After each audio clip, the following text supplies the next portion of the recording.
നമസ്കാരം. Raf talk ഫുട്ബോളിലേക്ക് ഏവർക്കും സ്വാഗതം. അൽ നസർ അവരുടെ കോച്ച് ലൂയിസ് കാസ്ട്രോയെ പുറത്താക്കി. പോർച്ചുഗലുകാരനാണ് ലൂയിസ് കാസ്ട്രോ. അദ്ദേഹം ബ്രസീലിയൻ ക്ലബിനെ പരിശീലിപ്പിച്ചുകൊണ്ടിരിക്കവെയാണ് അൽ നസറിൽ നിന്ന് വിളി വന്നിട്ട് അവിടം വിട്ട് ഇങ്ങോട്ടേക്ക് എത്തിയത്. 2023 ജൂലൈ മാസത്തിലാണ് അദ്ദേഹം അൽ നസറിൻ്റെ കോച്ചായിട്ട് എത്തുന്നത്. വലിയ പ്രതീക്ഷകളോടെയാണ് തുടക്കം. നമുക്കറിയാം, അറബ് കപ്പിൽ മുത്തമിട്ടു. പക്ഷെ പിന്നീട് അങ്ങോട്ട് പ്രത്യേകിച്ചൊന്നും നേട്ടങ്ങളൊന്നും ഉണ്ടാക്കാൻ കഴിഞ്ഞിട്ടില്ല.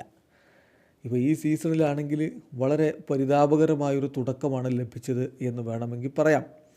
സൗദി സൂപ്പർ കപ്പിൽ ആദ്യ മത്സരം അൽ തവൂണിനോട് 2-0 അൽ നസർ വിജയിച്ചെങ്കിലും രണ്ടാം മത്സരത്തിൽ പിന്നീട് അതായത് ഫൈനൽ മത്സരത്തിൽ അൽ ഹിലാലിനോട് തകർന്നരിപ്പിടമായി 4-1. അതോടുകൂടി ചോദ്യങ്ങൾ ഉയർന്നിരുന്നു.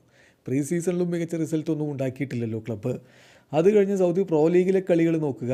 4 കളികൾ കഴിയുമ്പോൾ ആദ്യ കളി അൽ റൈദിനോട് 1-1 സമനില, രണ്ടാം കളി ഫൈഹയ്ക്കെതിരെ 4-1 വിജയം, പിന്നെ അൽ ഹൈലിക്കെതിരെ 1-1 സമനില. സോ ഒട്ടും നല്ല റിസൾട്ടുകളല്ല, ഒറ്റ വിജയം മാത്രം.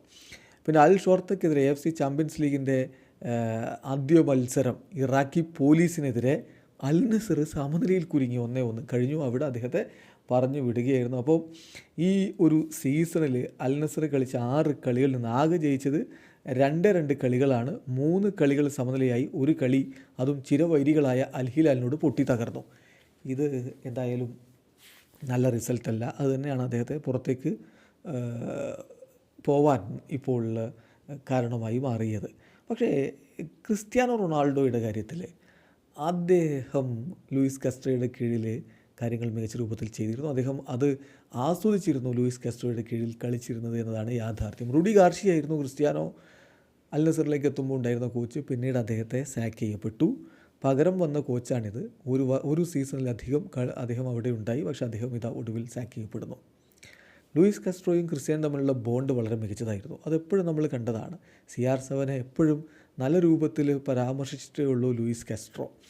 അദ്ദേഹം 56 മത്സരങ്ങളാണ് കോച്ച് ലൂയിസ് കാസ്ട്രോയുടെ കീഴിൽ കളിച്ചത് ക്രിസ്ത്യാനോ. അതിൽ 54 ഗോളുകളും 15 അസിസ്റ്റുകളും 69 ഗോൾ കോൺട്രിബ്യൂഷൻസ്. ഒരർത്ഥത്തിൽ ക്രിസ്ത്യാനോയെ മികച്ച രൂപത്തിൽ ഉപയോഗപ്പെടുത്തിയ കോച്ചാണ് ലൂയിസ് കാസ്ട്രോ എന്ന് തന്നെ പറയേണ്ടി വരും. അപ്പോൾ ഇനിയുള്ള ചോദ്യം, ഇറ്റാലിയൻ കോച്ച് സ്റ്റെഫാനോ പിയോളി എവിടെ കോച്ചായി വന്നേക്കുമെന്നാണ് റിപ്പോർട്ട്. CR7 അദ്ദേഹവും തമ്മിലുള്ള സിങ്ക് എങ്ങനെയായിരിക്കും? അത് വളരെ ഇമ്പോർട്ടൻ്റ് ആണ്. നേരത്തെ ഇബ്രാഹിമോവിച്ചൊക്കെ MLS നിന്ന് മടങ്ങി വന്ന ഘട്ടത്തിൽ പിയോളിക്കൊപ്പം മികച്ച രൂപത്തിൽ വർക്ക് ചെയ്തിട്ടുണ്ട്. അപ്പോൾ അതേ രൂപത്തിൽ തന്നെ വെറ്ററൻ താരത്തെ കൈകാര്യം ചെയ്യുമോ പിയോളി എന്നുള്ളൊരു ചോദ്യം അവിടെ ഉയർന്നു വരികയാണ്. ഏതായാലും സ്റ്റെഫാനോ പിയോളി എത്തുമ്പോൾ അൽ നസറിൻ്റെ പ്രശ്നങ്ങൾ പരിഹരിക്കപ്പെടുമെന്ന പ്രതീക്ഷയിൽ ആരാധകർ കാത്തിരിക്കുകയാണ്. വീഡിയോ അവസാനിക്കുന്നു. ഫുട്ബോൾ ലോകത്ത് കൂടുതൽ വിശേഷങ്ങളുമായി റാഫ് ടോക്സ് എത്താം.